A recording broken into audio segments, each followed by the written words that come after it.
Hello, students, boys and girls. Welcome to the lecture of Living World and Classification of Microbes. I am Dr. Mohan, your teacher for today, and we will be actually starting and finishing few of the topics which we have already studied in the previous standards. So hopefully you can recall all about hierarchy of classification, which is related to the living organisms. Then we have also studied about binomial system of nomenclature, which is actually invented by, you can just like remember. And after that we have also studied about different levels of hierarchy, which are considered while writing the name of any living being in a binomial nomenclature. So these things which we have already studied, we are going to go deeper and deeper into the same topics.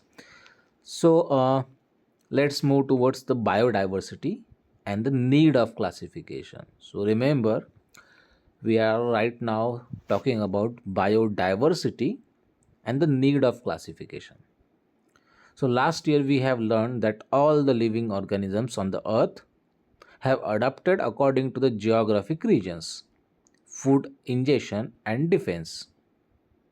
And while adapting, many differences are observed in the organisms of same species too. So according to 2011 census, around 87 million species of living organisms are found on the earth, including land and sea. To study such vast number, it's essential to divide them into groups. So groups and subgroups are created considering the similarities and the differences among the living organisms. So this process of dividing living organisms into groups and subgroups is called biological classification. So Robert Harding Whittaker in 1920 and 1980, he was like born 1920. He was dead. He passed away in 1980. He was an American ecologist. In 1969, he divided the living organisms into five groups. So, for the classification of the Whittaker, considered few of the following criteria. So, there are different types of classes based on complexity of cell structure. We already know each and every living being is composed of cell. So it's a basic structure, and depending upon that complexity, they have divided organisms into prokaryotes and eukaryotes. So next classification is done according to the complexity of organisms. So cells is a different thing.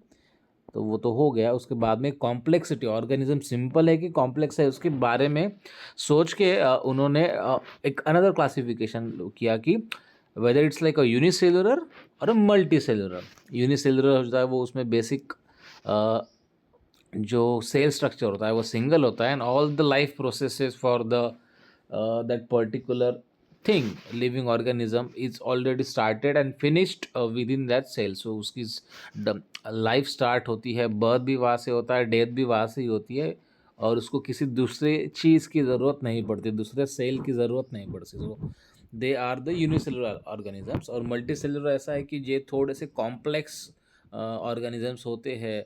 So not only the number of cells, like multicellular यानी वो same type के sales भी हो सकते हैं, and different types of cells वो भी हो सकते हैं.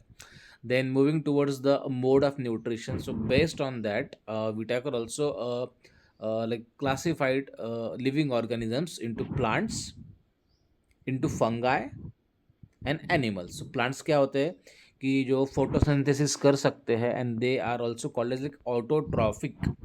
वो उनको प्रोड्यूसर्स कहा जाता है, वो खुद का खाना खुद बना सकते हैं यूजिंग सनलाइट या सॉइल से कुछ न्यूट्रिएंट मिलते हैं, but they don't have to eat anything from outside. उसके बाद में फंगाई, जिसे हम सैप्रोफिटिक कहते हैं, कि वो जो कोई भी डेड ऑर्गेनिजम्स होते हैं उनसे कुछ तो भी न्यूट्रिएंट खा के, उनसे न्यूट्रिएंट लेके वो सर्वाइव करते हैं। सो थर्ड वाले हैं animals. We are belonging to the animals, let's say category criteria, और वो हम होते हैं heterotrophic.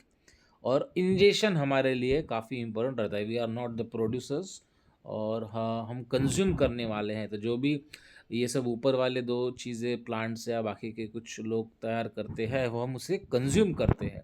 So depending upon the complexity of cell structure, depending upon the complexity of organism, and depending upon the mode of nutrition. So ये काफ़ी important है, ये तीनों चीज़ें आपको ध्यान में रखनी चाहिए। लाइक एवरी, हमें तो पता ही है कि एवरी लिविंग ऑर्गेनिज्म उसकी लाइफ स्टाइल होती है। सो हमने वही बोला कि plants, animals and fungi. So plants होते हैं प्रोड्यूसर्स, जो खाना बनाते हैं। Animals like we consume that. और फंगाई होते हैं कि जो डिकम्पोज होते हैं, डिकम्पोजर्स होते हैं, कि जो कुछ भी चीज़ इस प्लैनेट पे या इन्वायरमेंट में है, तो उन उसको वो डिकम्पोज करते हैं सिंपलर फॉर्म्स में। ठीक है, तो वो भी एक डिपेंडिंग अपॉन है कि क्लासिफिकेशन। उसके बाद में लास्ट वाला जो है लाइक फाइलोजेनेटिक रिलेशनशिप जो होती है, तो उसके रिगार्डिंग भी रॉबर्ट जो विटाकर है, उन्होंने वो क्लासिफिकेशन दिया है। So it's a very important topic. आपको ये बार बार पढ़ना चाहिए, बार बार उसको रिवाइज करना चाहिए कि कौन कौन से क्राइटेरिया है। तो first is cell structure, then उसके बाद में complexity of organism, third is mode of nutrition, fourth is lifestyle, and fifth is phylogenetic relationship.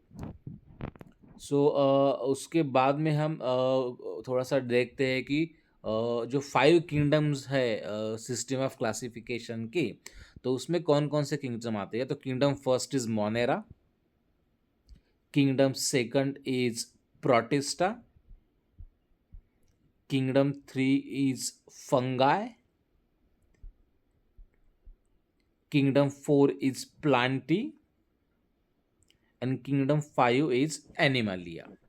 सो ये सभी हम स्टेप बाय स्टेप थोड़े थोड़े डिटेल में देखने वाले हैं विथ एग्जांपल्स।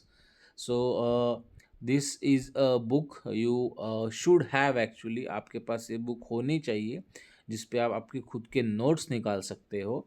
और माइक्रोब्स जैसा हम पढ़ रहे हैं कि हम जो भी कुछ खाते हैं, जो भी कुछ पहनते हैं, या हमारी जो बॉडी भी है, या एक ऐसी कोई भी चीज़ नहीं है इस प्लैनेट पे जिस पे माइक्रोब्स नहीं है। हाँ, हमें वो दिखते नहीं है, वो हमारी विजिबल जो विजिबिलिटी है, उसकी पावर जो है, हम उसे देख नहीं सकते नॉर्मल आईज से, बीइंग ह्यूमन। हाँ, बट किसी इंस्ट्रूमेंट से, माइक्रोस्कोप से, इलेक्ट्रॉन माइक्रोस्कोप से, लाइट माइक्रोस्कोप से, या किसी दूसरी चीज़ों को लेके हम उन चीज़ों का एग्जिस्टेंस देख सकते हैं। So why they are important, like हम स्टडी तो कर रहे हैं कि माइक्रोब्स, तो ये क्यों क्यों इम्पोर्टेंट है। क्या हम इसे खाते हैं, या हम ऐसा कुछ खाते हैं कि जो इनसे बनता है, या ऐसी कुछ चीज़ है कि जो हम खा रहे हैं और उन पे माइक्रोब्स है, तो वो हमारे लिए अच्छे हो सकते हैं या हमारे लिए बुरे भी हो सकते हैं। Like they can be pathogenic हो सकते हैं, नॉन पैथोजेनिक हो सकते हैं। कि अ, अगर कुछ ब्रेड वगैरह, कंसिडर एग्जांपल कि आपके पास ब्रेड है, तो वो ऑब्वियसली किसी न किसी माइक्रोब से तैयार हुई है उसका प्रोसेस में, और वो उसे हम खाते हैं। So that's like very important thing कि माइक्रोब ऐसी चीज़ पैदा कर सकते हैं, या हम उनको यूज़ कर सकते हैं माइक्रोब्स को, ताकि वो हमारे लिए ऐसा एक प्रोडक्ट बनाए रॉ मटेरियल से कि हम उसको एंजॉय कर सके, खा सके। हाँ, बट वही अगर ब्रेड का पैकेट है, स्लाइस है, या पिज़्ज़ा का क्रस्ट है, आपने लाइक बहुत देर तक उसको वैसे ही छोड़ दिया, तो उसके ऊपर कुछ ऐसी चीज़ें डेवलप हो जाती है कि आप उसको खा नहीं सकते, क्योंकि उसकी स्मेल बैड आती है, कभी कभार टेस्ट बैड होती है। ठीक है, कभी कभी आपको आंखों से दिखता है कि वो काला सा पोर्शन उस पर कुछ दिख रहा है। So those are also are microbes, उनकी एक्टिविटी वहाँ पे भी होती है, but they are not very useful, they are quite harmful to us. So in order to differentiate who is important, who is not, we have to actually classify these type of like microbes. ठीक है, basically living organisms. So let's move towards kingdom first, जो है Monera. सो इनमें कौन कौन से animals या living organisms आते हैं, not animal sorry. So all type of bacterias including blue green algae are included in the kingdom Monera. तो blue green algae and bacteria ये किंगडम फर्स्ट मोनेरा में आते हैं.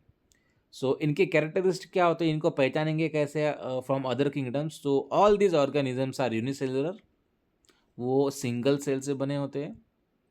दे मे बी ऑटोट्रॉफिक और heterotrophic, and these are prokaryotic cells without distinct nucleus or cell organelles. So obviously simplest form है, इसलिए उसे हम उन्हें यूनिसेलुलर में कैटेगराइज कर रहे हैं. वो खुद का खाना खुद बना सकते हैं या कभी कभी दूसरों के ऊपर भी डिपेंडेंट हो सकते हैं सर्वाइवल के लिए, लाइफ प्रोसेसेस के लिए. और उनके अंदर जो भी एक सेल होता है, यूनिसेलुलर तो ऑब्वियसली है ही वो, but that is not very well developed. हमें पता है कि सेल का स्ट्रक्चर क्या होता है, और उसमें जब न्यूक्लियस होता है तो वो अच्छी तरह से सभी फंक्शंस इफ़िशिएंटली कर पाता है, और वो एक अच्छा सेंटर होता है ग्रोथ एंड डेवलपमेंट के लिए, सेल के लिए. बट मोनेरा में वैसा नहीं होता, वो सेल्स होते हैं बट उसमें distinct nucleus and cell organelles नहीं होता. So that's why they are quite, let's say undeveloped है, but still they are here. Like evolution में हम देखते हैं कि हम जैसा जैसा बढ़े आगे तो वी आर होमोसेपियंस और अच्छे खासे हम डेवलप्ड है. Like we start our life, हमारी जो बर्थ होती है वो सिंगल सेल से ही होते हैं. लाइक दो सेल्स मिलके जो जायगोट बनता है वो सिंगल सेल से लेके पूरा बॉडी, एम्ब्रायो, फिटस, और उसके बाद में बर्थ होने के बाद में डिफरेंट स्टेजेस होती है लाइफ की. तो एडल्ट होने तक हम एक मल्टी सेलुलर ऑर्गेनिज्म बन जाते हैं. So we are quite developed just because of that nucleus, क्योंकि हमारा सिंगल सेल जो होता है कि जो हमारी बर्थ के लिए रिस्पॉन्सिबल रहता है, उसमें इतनी इंफॉर्मेशन रहती है, वो इतना डेवलप रहता है कि वो सिंगल सेल को प्रॉपरली डायरेक्ट करके सभी जो प्रोसेसेस है, प्रोटीन सिंथेसिस रहा, उसके बाद में न्यूट्रिशन के लिए जो भी कुछ रहा, या बिल्डिंग ब्लॉक्स जो होते हैं बॉडी के उनके लिए. So right from like A to Z everything is actually inside that nucleus. That's why we are like let's say we are very developed. तो हमारी सिंगल सेल इतनी डेवलप है, इसकी वजह से हमारी बॉडी और हमारी स्पीसीज इतनी ज़्यादा डेवलप है. तो मोनेरा में वो चीज़ नहीं है. So keep that in mind कि उसमें क्या क्या आता है, which types of organisms are included in the Monera kingdom first. So bacteria, all types of bacteria, and blue green algae. So उसका नाम क्या है, एन्यूमरेट भी करा सकता है आपको. तो स्ट्रेप्टोकोकस न्यूमोनी उसमें आता है, क्लॉस्ट्रिडियम टिटैनी आता है, ट्रिपोनोमा पैलिडम आता है, विब्रियो कॉलरी आती है, सैल्मोनेला टाइफी आता है, क्लॉस्ट्रिडियम बोटुनिलम आता है, लीगोनेला न्यूमोनी आता है, और स्टेफेलोकोरस ऑरियस आता है. तो ये जो भी मैंने नाम बताए हैं, सो ये आपको बार बार रिवाइज करने हैं ताकि इस पे क्वेश्चंस आए तो आप उस पर लिख सकते हैं. और इन इन चीज़ों को हम क्यों सीख रहे हैं, लेट्स सी. क्योंकि क्लॉस्ट्रिडियम टिटानी ऐसा है कि वो एक डिसीज़ करता है प्रॉबेबली. ठीक है, स्ट्रेप्टोकोकस न्यूमोनी भी है, वो डिसीज़ करता है ह्यूमन बॉडी में. स्टैफिलोकोकस ऑरियस है, ये चीज़ें भी, ये ऑर्गेनिजम्स भी नॉर्मली हमारे बॉडी के ऊपर कैविटीज़ में, स्किन में, नोस्ट्रिल्स में, म्यूकोजा में होते हैं, माउथ में होते हैं, और एक पर्टिकुलर लिमिट तक वो रहते हैं तो हमें कुछ नहीं होता. बट हमारी जब इम्यूनिटी कम हो जाती है, when we feel ill, when our health is not good, हम उनके अगेंस्ट फाइट नहीं कर सकते, तो ऑब्वियसली वो मोर पावरफुल हो जाते हैं और वो इन्फेक्शंस क्रिएट करते हैं. ठीक है, क्लॉस्ट्रिडियम बोटुलिनम है, वो एक ऐसा ऑर्गेनिज्म है कि वो एक पर्टिकुलर केमिकल तैयार करता है कि जिसको हम हमारे अच्छे के लिए भी यूज़ कर सकते हैं. एंड समटाइम्स वो इतना हार्मफुल हो जाता है कि उससे पॉइजनिंग भी होती है अगर वो गलती से हमारी बॉडी के अंदर आ गया तो, ठीक है। सैल्मोनेला टाइफी जैसे कुछ अलग टाइप के माइक्रोब्स है कि उनके वजह से काफ़ी काफ़ी डिसीज़ जो होती है, हमारी फिजियोलॉजी होती है ह्यूमन बॉडी की, हम खाते हैं, पीते हैं, डाइजेस्ट होता है, हमारी बॉडी बिल्ड होती है, हम बड़े होते हैं। बट कभी-कभार इन लोगों की वजह से, मोनेरा की वजह से, किंगडम 1 की वजह से हमारी normal life, normal physiology effect होती है on the positive side, on the negative side also. That's why we have to actually learn Kingdom 1 Monera in detail. ठीक है, अब let's get back to the kingdom 2 Protista. So what are the characteristics, जैसा हमने Monera के देखे तो हम protista के भी देखेंगे। So Protista are single celled organisms with well defined nucleus enclosed in a nuclear membrane। तो ये थोड़ा सा डेवलप है किंगडम फर्स्ट से। सो क्या है इनमें, क्या डेवलपमेंट हुई है? सिंगल सेल तो है but with a well defined nucleus and which is enclosed in a nuclear membrane. तो न्यूक्लियस अच्छा खासा डेवलप है और वो which is surrounded by the nuclear membrane. They have a pseudopodia और हेयर लाइक सिलिया और अ whip like flagella for locomotion. तो ये ग्रोथ एंड डेवलपमेंट इनकी हुई है। तो सिर्फ सेंटर जो है, दिमाग जो है सेल का, वही नहीं, बट फॉर लोकोमेशन उनके सेल ने कुछ ऐसी चीज़ें डेवलप की है जिनको पोडिया कह सकते हैं